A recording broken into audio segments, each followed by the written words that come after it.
तो दुनिया में ना कुछ राज ऐसे हैं जो मतलब समय के साथ सुलझने की जगह और भी गहरे होते चले गए हैं। ऐसे राज जिनका जवाब आज तक किसी के पास नहीं है।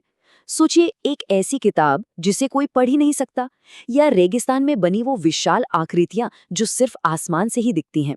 चलिए आज इन्हीं अनसुलझे रहस्यों की दुनिया में एक सफर करते हैं। यहाँ एक सवाल मन में आता है, क्या ये सब सिर्फ इतिहास की कोई भूली बिसरी बातें हैं, या फिर कोई ऐसा सच है जिसे समझने के लिए हम इंसान शायद अभी तैयार ही नहीं हैं?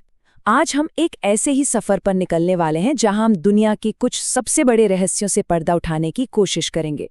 हमारी पहली पहेली है वॉयनेज मैन्युस्क्रिप्ट, मतलब एक ऐसी किताब जिसके आगे बड़े बड़े वैज्ञानिकों के नियम भी फेल हो जाते हैं। जरा सोचिए, एक ऐसी किताब जो किसी अनजानी भाषा में लिखी हो और जिसका मतलब दुनिया का कोई भी एक्सपर्ट आज तक समझ नहीं पाया। इस किताब का जो इतिहास है ना, वो भी अपने आप में किसी रहस्य से कम नहीं है। देखिए, 1912 में एक बुक डीलर थे विल्फ्रेड वॉयनेज। उन्हें ये किताब एक पुराने इतालवी मठ से मिली। कार्बन डेटिंग से पता चला कि ये किताब तो लगभग 600 साल पुरानी है, जिसे 1400 और 1440 के बीच बनाया गया होगा। लेकिन उस दिन से लेकर आज तक ये एक बंद राज की तरह है। तो अब आते हैं इसके अंदर की बात पर कि आखिर इसमें है क्या। देखिए, इसके हर पन्ने पर एक ऐसी भाषा में कुछ लिखा है जिसे आज तक कोई समझ नहीं पाया। किसी ने ऐसी भाषा देखी ही नहीं। फिर इसमें ऐसे ऐसे पौधों की तस्वीरें हैं जो हमारी धरती पर तो भी मिलते ही नहीं, और तो और कुछ अजीबो-गरीब एस्ट्रोनॉमिकल चार्ट्स भी हैं। पर सबसे हैरान करने वाली बात वो है कुछ तस्वीरें जिनमें औरतें अजीब से हरे रंग के लिक्विड में नहा रही हैं और उनके आसपास ट्यूब और पाइप जैसी चीजें बनी हुई हैं। मतलब ऐसा लगता है जैसे किसी एलियन टेक्नोलॉजी का कोई पुराना स्केच हो। तो सबसे बड़ा सवाल यही उठता है कि आखिर ये है क्या? कुछ एक्सपर्ट्स का कहना है कि ये मध्य युग में, मतलब पैसे कमाने के लिए बनाया गया एक धोखा भी हो सकता है। पर सवाल यह है कि भाई, एक धोखे के लिए कोई इतनी मुश्किल और सिस्टमैटिक भाषा क्यों बनाएगा? और दूसरी तरफ कुछ लोग ये मानते हैं कि यह किसी एलियन सभ्यता का कोई संदेश है, या फिर किसी खोई हुई दुनिया का ज्ञान जो हमेशा के लिए हमसे छिप गया। तो वॉयनेज मैन्युस्क्रिप्ट हमें ये सोचने पर मजबूर कर देती है कि क्या हमारे अतीत में ऐसा कोई ज्ञान था जो आज हमारी समझ से भी कहीं आगे है। खैर, चलिए अब एक किताब से निकलकर धरती पर बनी एक बहुत बड़ी पहेली की तरफ बढ़ते हैं। पेरू का नाज़का रेगिस्तान, जहां जमीन पर ऐसे विशाल डिजाइन बनाए गए हैं जिन्हें सिर्फ और सिर्फ आसमान से ही देखा जा सकता है। अगर कोई इन लकीरों के बीच जमीन पर चल रहा हो तो उसे ये बस बेतरतीब सी अजीब सी लकीरें लगेंगी, कुछ खुदा हुआ सा। उसे ये एहसास तक नहीं होगा कि वो इतिहास के सबसे बड़े रहस्यों में से एक के ठीक ऊपर खड़ा है।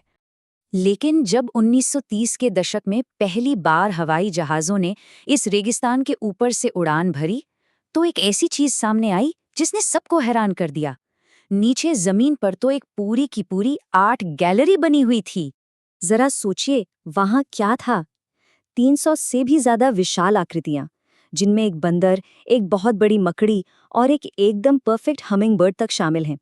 और ये सब नाज़का सभ्यता के लोगों ने आज से लगभग 2000 साल पहले बनाया था। लेकिन यहाँ सबसे बड़ा सवाल खड़ा हो जाता है, उस समय जब कोई ड्रोन या हवाई जहाज नहीं थे, तो उन्होंने इतने बड़े और इतने परफेक्ट डिजाइन आखिर बनाए कैसे, जिन्हें वो खुद कभी जमीन से पूरा देख ही नहीं सकते थे? सवाल ये है कि वो ये सब किसके लिए बना रहे थे? अब देखिए, इसको लेकर कई अलग अलग थियरीज हैं। कुछ स्कॉलर्स का मानना है कि एक तरह का एस्ट्रोनॉमिकल कैलेंडर था जो सितारों की चाल से जुड़ा था। कुछ कहते हैं कि ये धार्मिक रास्ते थे जिन पर चलकर लोग पानी के लिए प्रार्थना करते थे। और हाँ, एक सबसे रोमांचक थियरी ये भी है कि ये एलियंस के लिए बनाए गए लैंडिंग मार्क्स या रनवे हो सकते हैं।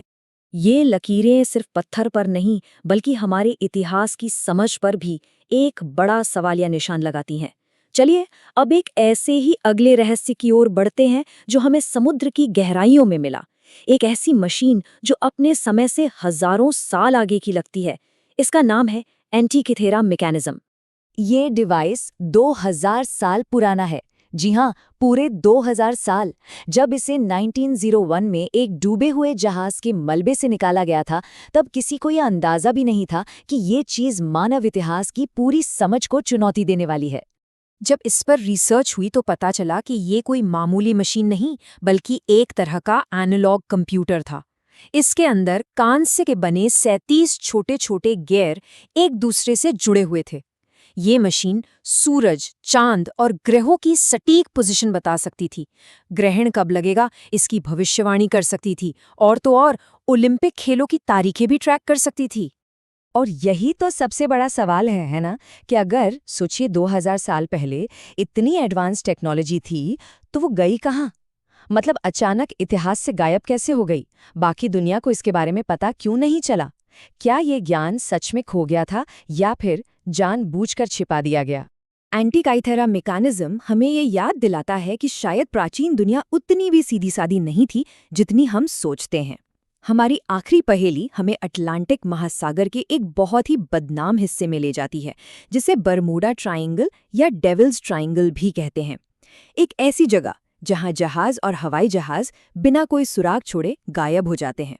इसका सबसे मशहूर केस 1945 का है, जब अमेरिकी नौसेना के 5 बमवर्षक विमान, जिन्हें फ्लाइट 19 कहा जाता है, एक ट्रेनिंग मिशन पर निकले और फिर कभी लौटे ही नहीं। और हैरानी की बात यह है कि उन्हें ढूंढने के लिए जो बचाव विमान भेजा गया था वो भी गायब हो गया। इसके अलावा यूएसएस साइक्लोप्स जैसा एक विशाल जहाज भी 300 से ज्यादा लोगों के साथ यहीं खो गया, जिसका आज तक कोई मलबा तक नहीं मिला। तो आखिर यहाँ होता क्या है?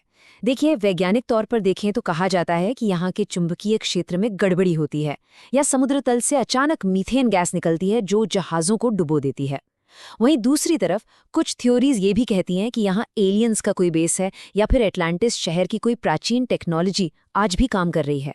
वॉयनेज मैन्युस्क्रिप्ट से लेकर बरमूडा ट्रायंगल तक ये सारी पहेलियां हमें एक ही सवाल पूछने पर मजबूर करती हैं: क्या हमारा इतिहास वाकई उतना सीधा और सरल है जितना हमें किताबों में पढ़ाया गया है, या फिर इसमें अभी भी कई ऐसे अध्याय हैं जिन्हें पढ़ना बाकी है?